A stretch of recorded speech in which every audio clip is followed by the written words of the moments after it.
Meditation changes our relationship to our thoughts and emotions. There's nothing magical about it. It's nothing mysterious. That's a quote from Richard J. Davidson in episode 3 of the PBS series This Emotional Life. He's the professor of psychology and psychiatry at the University of Wisconsin-Madison. He's been studying the benefits of meditation since 1992, when the Dalai Lama invited him to India to measure the brain activity of Buddhist monks. Not everything went to plan though. With enthusiasm, Davidson's team dragged over 5,000 pounds of neuroscientific equipment up an Indian mountain by hand, but by the time they arrived to study the monks, there was a change of heart when the monks decided that actually they weren't so up for it. Nevertheless, a seed of interest was planted, and the Dalai Lama still strived to, as he put it, expand human knowledge by translating the weird and wonderful happenings of meditation into the language of science. The Dalai Lama and Davidson stayed in touch, and in the year 2000, Davidson's lab in the US became the recipient of a stream of monks who would visit to partake in the experiments. Using electroencephalography, the monks would have their brain's electrical activity monitored as they became consumed by a deep meditative state. The results astounded everyone. Davidson said of the experiments, "I thought about meditation as relaxation. In fact, what we see in the brain of an advanced meditation practitioner when he or she is meditating is heightened activation, not relaxation. While the monks appeared to be resting, their minds were a hive of activity as the brain became intensely focused. What's more, over time, the practice registered not just psychological changes, but physiological changes in the brain. This translated into a more intricately wrinkled cortex, thickening regions that we rely on for self-control, as well as increasing the volume and density of the hippocampus, areas of the brain associated with short-term, long-term, and spatial memory." Over 15 years later, and with at least 19 other universities collecting data, the findings have helped to mitigate the fears many of us have about aging. Rather than a deteriorating organ once we cross the bridge into our 30s, the adult brain can still be deeply transformed through experience through our entire lives. And what's more, by conditioning a healthy brain, it benefits not just the mind, but the entire body. Stay tuned for more on that later.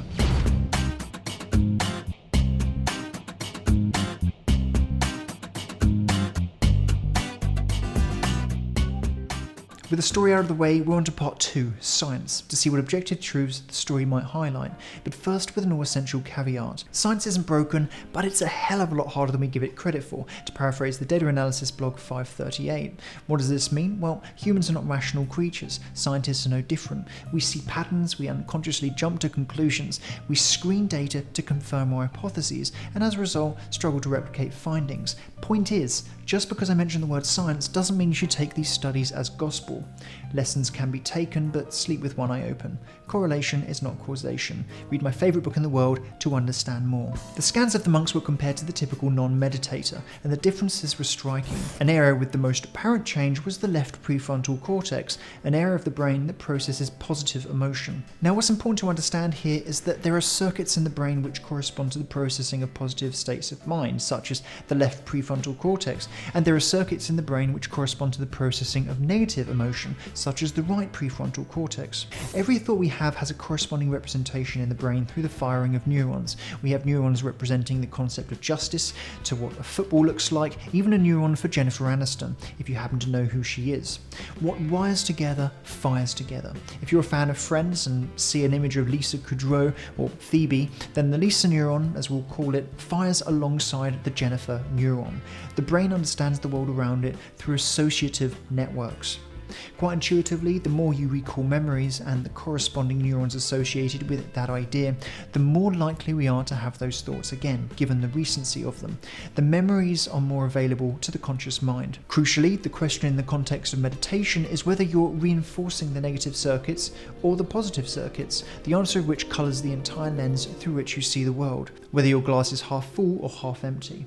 In the intro story, I mentioned that meditation benefits not only the mind, but the whole body as well. So is it really the gift that keeps on giving? Well, let's see how it works, shall we? Some evidence has been found to show that meditation may reduce inflammation and various biological stresses that occur at a molecular level. Now, this becomes really interesting when you realise that stress can manifest its reach beyond the brain. A study recently found that just one day of intensive mindfulness in experienced practitioners dialed down the activity level of inflammation-related genes and changed the behaviour of enzymes involved with turning genes on and off. Getting a little heavier on the details tale here, still another experiment from the University of California looked at the effect of meditation on a molecule involved with regulating the longevity of a cell.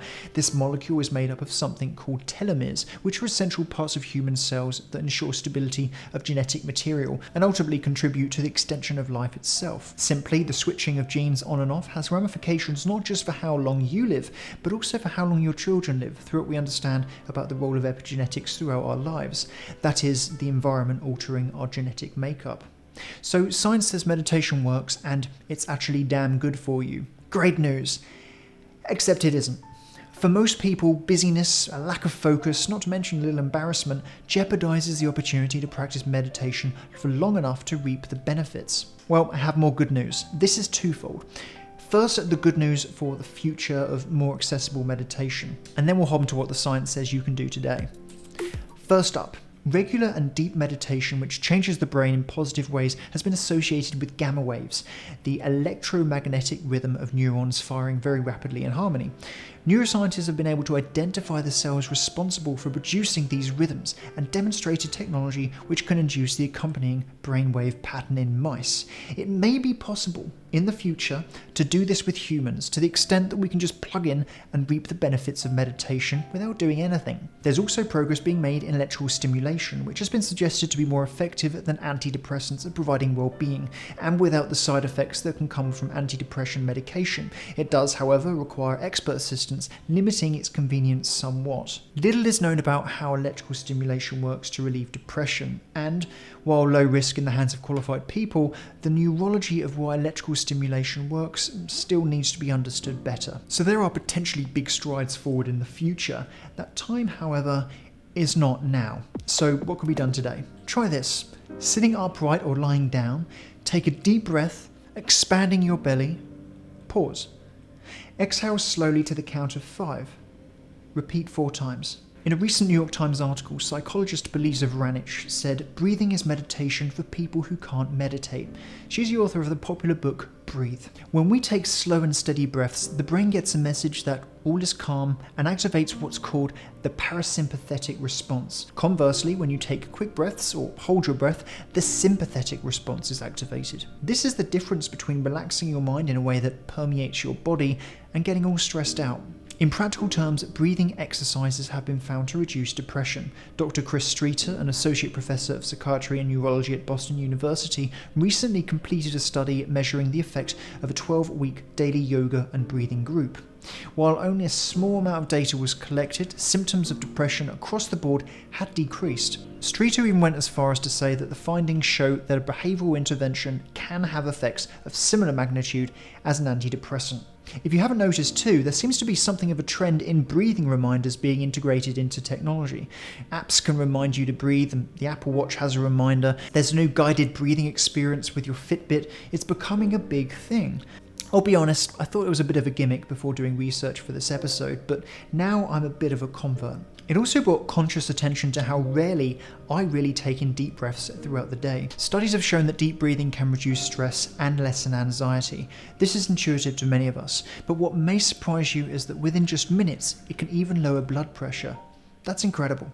No putting on your running gear, no checking to see if you look okay for public perusal, no warm-ups, no sweat, no shower, just deep, deep breaths. So we just had a bit of a practical takeaway in the science section, but I wanted to share with you my personal ritual that I do daily. We're going to have some fun, I think. I meditate for 15 to 20 minutes every morning. I don't get too fussy about categorizing what type of meditation it is, but I would imagine it falls into the category of guided visualization, which uses the imagination to direct my focus. It's a technique that has evolved naturally for me when I started to take a step outside into the garden of a morning, cup of tea in hand, held in front of me, and with my eyes closed, begin breathing deeply. This evolved into each inhalation, subsequent exhalation being associated with a different location in mind, so that the meditation becomes a structured journey, and then into reciting words in my mind associated with those places. There's probably about 20 places before the meditation finishes. I tried meditation based only on breathing and eyes closed, but I couldn't concentrate hard enough to get out of myself to the extent that I feel I've wiped the emotional slate clean and I can start my day with zero negativity.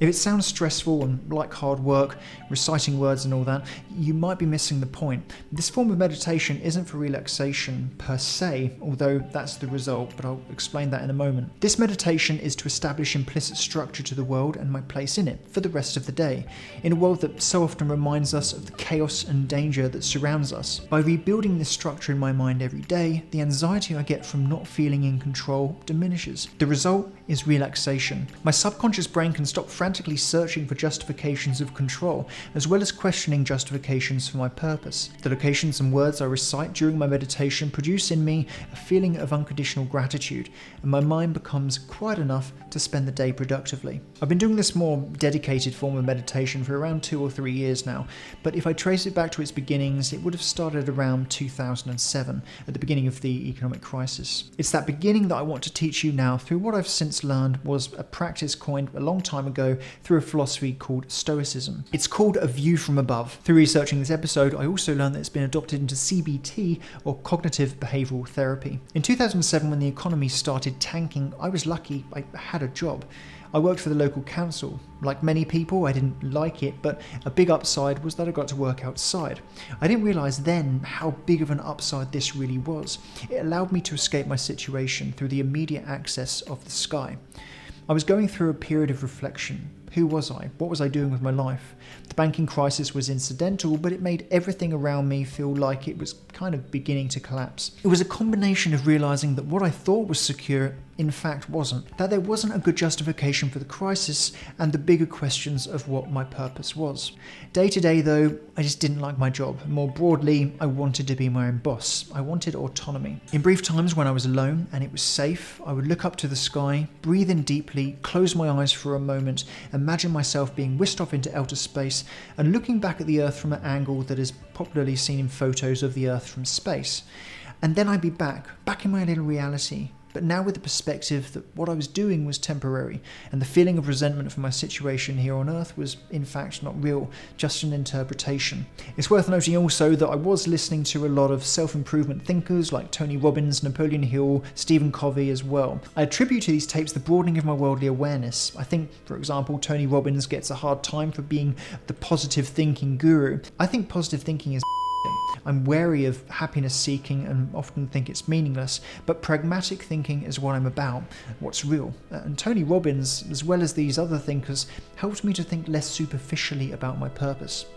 Finally, it made me feel gratitude for the scale of nature, and this is where we tap into Stoicism's The View from Above. So what is it? The View from Above is about perspective. We all know the virtues of perspective, but knowing and feeling are totally different things. We are not disturbed by events, but rather by judgments about events. We have the opportunity to pause and reconsider how we react to situations, but often just act on impulse. Emotion, in its haste, hijacks our capacity for reason, which drags behind. But emotion plays an important role. It narrows our awareness to focus on immediate problems that might threaten us. Questioning your reason for being isn't helpful when you're about to cross a busy road. This mechanic, however, necessarily comes at the expense of not being able to see yourself as a very small cog in a vast, awe-inspiring world, a realization that your problems are trivial in the scheme of things. This is where the view from above comes in handy. To quote Marcus Aurelius, one of Stoicism's early practitioners, "Many of the anxieties that harass you are superfluous. Being but creatures of your own fancy, you can rid yourself of them and expand into an ampler region, letting your thoughts sweep over the entire universe, contemplating the illimitable tracks of eternity." The language isn't the most accessible in the modern age, but the meaning is clear enough. Open your mind and look at the big picture, and develop your ability to conceive of this effectively by associating a visual aid. Find a safe place, perhaps your garden in the morning or your shower in the evening, perhaps with a cup of tea, though that's not recommended in the shower, and imagine yourself in a sublunar position or below the moon, looking at your home, Earth. Now smile. The physical act of smiling and the movement of your muscles in your face releases neurotransmitters in the brain, providing well-being. Rather than feeling like a pillock for smiling for no reason, associate the smile to a feeling of gratitude when you think about the cosmic unlikelihood of this little experiment that is life on Earth. For a moment, you're a privileged recipient of the Earth experience. Disregard your feelings towards humans for a moment. The humanistic world can often feel so unfair and broken. Think about the naturalistic world, where every action has a logical logical reaction, at least if we don't get pedantic. The gratitude you feel is for the rules of the game, not the perverse rules created by the game's characters. If you like, you can go further away, until the Earth is but a pale blue dot, an homage to the American astronomer Carl Sagan perhaps. The vastness of the cosmos becomes even clearer. This visual aid assists in getting ourselves out of ourselves. Nobel Prize-winning behavioural economist Daniel Kahneman, who I often lean on to qualify observations, calls the propensity we have to narrow our field of view on activities the focusing illusion, which is to say, nothing in life is as important as you think it is while you're thinking about it. If you enjoyed today's episode, why not consider purchasing one of the books that inspired today's show? It helps the authors who write, me who produces, and you who implements. Thanks for watching. Share your thoughts below, strike a like, and if you're feeling really daring, hover over the subscribe button and see what happens.